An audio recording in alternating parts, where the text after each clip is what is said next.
There's a theme with this presidency that you've never seen with anybody else, and it's the amount of children he's willing to let die.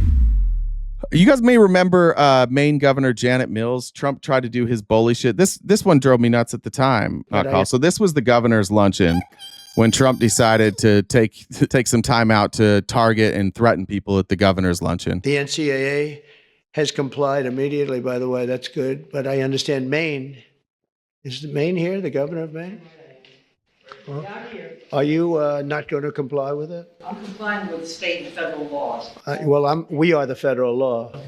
Well, you better do it. You better do it because you're not going to get any federal funding at all if you don't. And by the way, your population, even though it's somewhat liberal, although I did very well there, your population doesn't want men playing in women's sports. So you better comply because otherwise you're not getting any federal funding.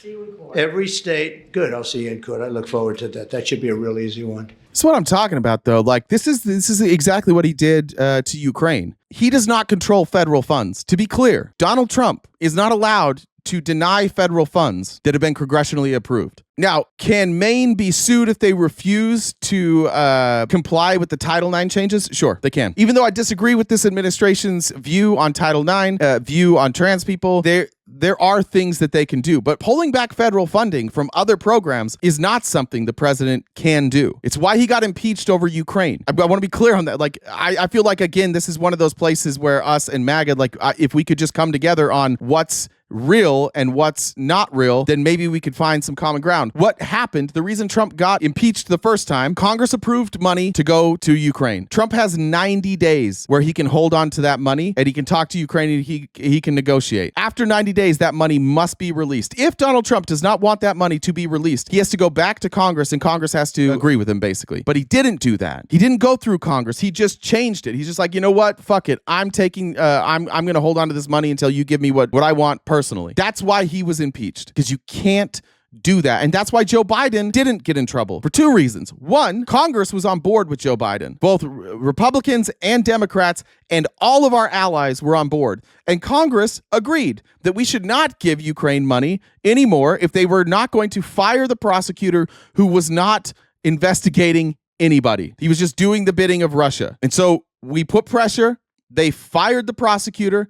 And the next prosecutor, one of the first things they did is went and investigate Burisma, where Joe Biden's son sat on the board. And the former prosecutor and the owner of Burisma ran to Russia. That's the true story of what happened. Trump doesn't tell that story. MAGA doesn't tell that story because everything has to be a fucking psyop. We can't just live in reality. Trump could have avoided all of that, by the way, by just saying, you know what, my bad. And we probably would have accepted it. You guys certainly would have. And a lot of people in Congress would have. If he would have just been like, you know what, I'm new to this government thing. I thought I could do this. I realize I can't now. I get it. That's my bad. I apologize to Ukraine. I apologize to the American people. I fucked that one up. I shouldn't have done that. You're right. No problem. But instead, because he can't admit that he's wrong, we had to go through this impeachment trial where they were just making shit up. Well, the truth is that Ukraine is hiding Hillary Clinton's server. Excuse me? Like, do we even know how dumb that is? Real question for MAGA. Do you know how dumb that is? We have Hillary Clinton's server. It was wiped. And we know all the classified emails that were sent because the classified emails are sent to her, and then they were forwarded to her server. So we have the incoming message, and we have the outgoing message. We have all of it. But what they wanted is personal emails of Hillary Clinton. Emails that the American people have no right to, frankly. Emails that may contain crimes, possibly. Who knows? But unless we can state a specific crime, we don't get access to those emails. He wanted dirt. But that's why he got impeached. And that's what he just tried to do right here. This goes to prove he got impeached then. He was against the law, and he lost here too. This man has no respect for the Constitution, and he doesn't learn. And enjoy your life after governor, because I don't think you'll be in elected politics. So then what happens is turns out he's wrong. So Trump tried to use the FDA, and he said, FDA, you're not sending any funds to Maine. And $3 million of that was to feed children, school lunch program. It was to feed children. Trump is so fucking petty that he withheld federal funds that go to feed children. And the courts ruled you can't do that. And so the FDA said, we'll release the funds. Maine's governor said, we'll drop the lawsuit. We just wanted the funds. We can fight out the rest of the shit in court. But I've got two problems with this. Number one, I've got a problem with the fact that people people think it's a good idea for the president to threaten governors from the bully pulpit. I have a problem with that. Just the optics alone are startling. But number two, I have a problem with people looking at at what just happened here and going online and saying, yeah, they're lying. Trump won that lawsuit. She dropped it. Yeah, she did. She got what she wanted. But we're not looking at, again, always punching down. There's a theme with this presidency. There's a theme with this presidency that you've never seen with anybody else. And it's the amount of children he's willing to let die. And I'm not talking about Maine. Like, he'll let them be hungry. He doesn't give a shit about children. But let's talk about the Palestinian children right now. Let's talk about the fact that Israel is not allowing aid and food to get to children in Palestine. And the only people who can stop Israel from doing this is us. And we do nothing about it. Have you guys, Mag, I want to know, have you guys looked at the pictures coming out? By the way, these are not Hamas. This is not Hamas. These are Palestinians. I'm going to show you, I'm going to give you a trigger warning, everybody, because I'm going to show you some children who do not look to be in good health. This is a Palestinian child holding a picture of herself. And that's her now. And we could feed them. We could just tell Israel, knock it the fuck off. Let the aid get through, please. You guys don't have children? There's no humanity here? We're going to let children starve to death? What was our response to this? Now we're bombing Yemen? Yemen, by the way, let's be real fucking honest about what happened here. Yemen wasn't involved in the conflict between Israel and Palestine, or let's say Israel and Hamas. They were not involved. But because cameras exist, because the whole world knows that Israel doesn't give a fuck about Palestinians, they stopped giving food and aid to men, women, and goddamn children. And the people in Yemen, who, small country, the Houthis, said, fuck that. Those are children. That's the good guys. The Houthis are the good guys in this scenario. Okay, let's be very clear. Just this scenario. I'm not talking broadly. This scenario. They entered the fight for children. And that's why you started seeing ships being attacked. Because what the Houthis said is, if you're not going to let aid come in to feed starving children, then we're not going to let you bring in aid for war. We're not going to let you bring in aid for other things. And our response to seeing the Houthis stand up for starving children was to indiscriminately drone strike them. And we have killed hundreds of innocent people in response to the Houthis standing up for starving fucking children. This is embarrassing. It's disgusting.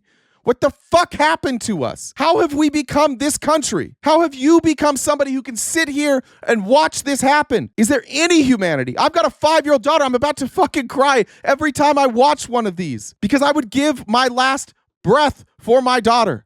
There is not anything I wouldn't do to make sure my daughter got what she needed, and these Palestinians have no options. Put yourself in those shoes of those parents. What would you do? What are you going to do if you're a Palestinian in a concentration camp with no access to food and no access to water, and your child looked like she looked on the phone, and now she looks like this? Then we're out here going, oh, war has consequences. Oh, Hamas shouldn't have done it. Shut the fuck up. That's a child. Can we not agree on this? This is what I'm talking about. It's always punching down every fucking time. This administration says, fuck Palestine, fuck Ukraine. And you know why Trump does that? You know why this administration seems to always be on the side of the bully?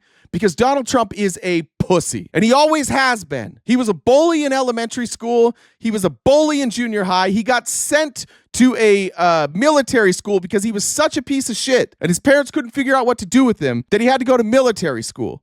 And in military school, he tried the same shit. And that's why he didn't have any friends in military school. And that's why everybody who went to school with him talked shit about him then, too. And then he went to college, where he didn't do well. And then he took over the family business, which he didn't do well. And go research into how Trump, you want to talk about, like, Trump inherited his money from his father. There's a lot of parts of those stories about Donald Trump that we leave out. There's a big portion of those stories that we leave out, including the story about how Trump was going bankrupt. And Trump's dad was dying. And Trump's dad didn't have his faculties. And Trump needed a bailout. And so Trump convinced his dad to take money away from other people in the will and give control to Donald Trump. The other siblings didn't get their share. Donald did, to stay afloat. He got his dad to come in and spend $5 million at his casino and never cash in the chips, just so that Trump wouldn't look like a failure on a national stage. Trump didn't just inherit money. He also stole that money from his family. And he did it by convincing his dad, whose health was in the toilet, to sign over power to him. He always sides with people more. And then he became friends with Roy Cohn. All of Trump's friends, all of his real life friends are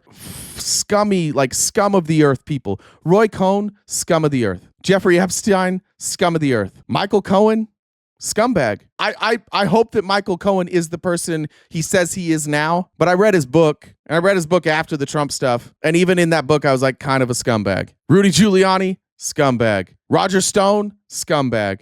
Everybody he surrounds himself with is just somebody who is thin-skinned, frail, and they punch down. Stephen Miller, scumbag, punch down. And we got starving children all over the world. And we got Trump withholding school lunch just to be petty all the fucking time. That's what I'm talking about. Like the punching down, I just don't get it. I don't understand the racism. I don't understand the homophobia, the transphobia. I don't understand any of this. I don't understand how you all went from somebody who recognized that you didn't have representation to fuck it. We still don't have representation, but at least we're all making fun of the same people.